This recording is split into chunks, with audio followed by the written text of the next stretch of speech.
And I only have an hour worth of slides to present. It's 80 short slides, so I'll try and be brief. Hold your questions. We have 30 minutes for questions. So, for disclosures, I would have professional consulting fees with these organizations, and I have personal biases that favor evidence-based interventions, both for prevention and treatment, respect for people living with obesity, and critical thinking about all of the evidence. I would like to acknowledge that this research that I'm going to share with you would not have been possible without grant support to the Obesity Action Coalition from Novo Nordisk, and the collaboration and contributions from these fine people who helped me understand the different cultures in which we were looking at weight bias and stigma. So for background, we have competing narratives that affect ideas about obesity interventions. One is a narrative of moral failure, another is a narrative of addiction, a narrative of a toxic environment, and then a medical narrative. And we looked at these different narratives, and we also looked at some of the pervasive bias that hampers clinical care and obesity-related policy.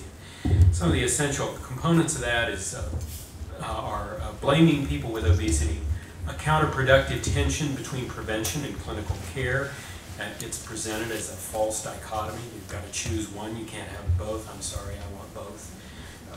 And a dysfunctional medical dialogue where recently a very distinguished medical ethicist on Medscape, seeing nothing wrong with what he was saying, posed the question, is it acceptable to have obesity? And I thought to myself, wow, would we confront a patient with the question, is it acceptable that you have cancer? No, we're going to deal with it. Key elements of bias against people with obesity includes blame directed at them, assumptions of laziness and poor discipline, and social rejection. And these are all concepts that we've evaluated in different cultures in this ongoing study of bias about people living with obesity and about obesity itself. We measured public attitudes in Australia, Brazil, Canada, Germany, Italy, Mexico, Sweden, the UK, and the US. We assessed agreement with the different narratives of obesity in isolation. We assessed agreement with explicit beliefs about people with obesity. We looked for differences among the countries that we surveyed, and we are monitoring trends in these attitudes and beliefs. We did it online by a method, with a tool called Google Consumer Surveys. You might have been to, for example, news sites or other premium content sites where they say, oh, if you want to use this for free, you need to answer a few quick questions. And those questions, then we paid them to insert and ask people. And we only ask people one question at a time. Because when you ask people a lot of questions in a row about a sensitive subject, they start to say, oh, I know where they're going with this. I'll give them what they want to hear. So you get less fatigue and more honest answers if it's just off the top of your head, answer this one question, would you? But as a result, we talked to, we solicited input from more than 90,000 individuals. That sounds like a lot, and it certainly was a lot of data to crunch. Thank goodness for Krista Watts and Diana Thomas at the U.S. Military Academy who helped with the statistical analysis. Each respondent answered, as I mentioned, only one question. We used 5-point Likert scales ranging from strongly disagree to strongly agree. We asked them about those 4 narratives that I mentioned. We asked them about blame, social acceptance, laziness, and self-discipline of people with obesity. These are all questions that Rebecca Poole was indispensable in terms of helping us figure out what were the right questions to ask. And we got a minimum of 500 respondents for each question in each country and language. In Canada, we asked both French Canadians and English-speaking Canadians and saw some differences there. So just briefly, because I only have an hour, I'm going to give you some of these responses. First thing that really stuck out is that people all across the world seem to favor addiction to junk food as an explanation for why obesity is a problem.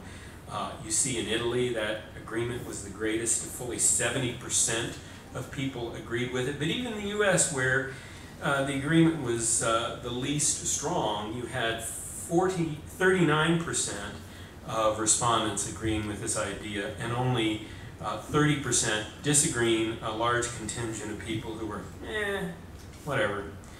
They're not as excited about it in the U.S., but still the public in the U.S. agrees with it more than they disagree with it.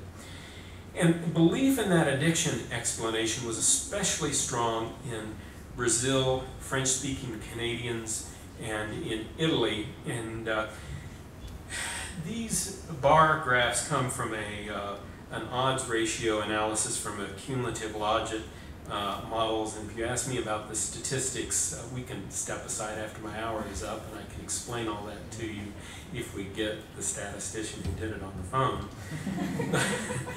But what I will say is that these are like the confidence intervals. 1.0 is the level of agreement that you saw from U.S. respondents. They form the baseline. And so, for instance, people from Germany here, let's see, I've got a pointer. Basically, we're on the same page with U.S. respondents when you factor out all of the characteristics of the sample that we had: age, gender, and so forth. But Italy was, Brazilian respondents were more than 3 times as likely to agree with it. Italian respondents, likewise. Mexican respondents are up there, but if you look at how much they agreed with other narratives, it wasn't. Mexican respondents were very, very agreeable. They agreed with all of the narratives that we gave them, and so addiction did not stand out compared to what they said with other respondents, and you'll see how we looked at that. A strong agreement in Sweden, moderately strong agreement in Sweden, but again in Sweden they agreed with some of the other narratives nearly as much. French-speaking Canadians, it might look like they're not agreeing with it all that much, but, and I have 30 more minutes, is that what you said? 20 more minutes, okay. But they agreed with this more than they agreed with anything else. And only in the US, UK and US, and here the baseline is the degree of agreement within each of these countries I'm showing you here for responsibility. You can see that only in the UK and the US did respondents believe in irresponsibility as much as they agreed with other explanations. And irresponsibility is the notion that the only reason obesity is a problem is because those fat people are so irresponsible, and it's disgusting.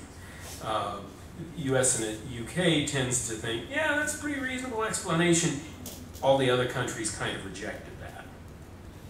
Across all measures, we saw that UK respondents expressed harsh bias, while French-speaking Canadians expressed less bias. And even though I have another 20 minutes, I'm going to give you my conclusions here and say that what we found was that public beliefs related to weight bias differ among these 9 populations.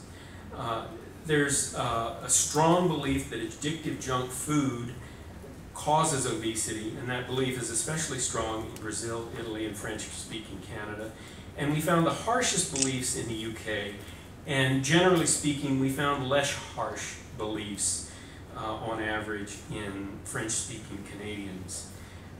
If you want more information, you can go to my blog. The link is here, and I also have posted a PDF of these slides at this link here on Conscient Health, and you can find me on Twitter and Facebook. And so for the next 30 minutes, I'll take any questions that you have.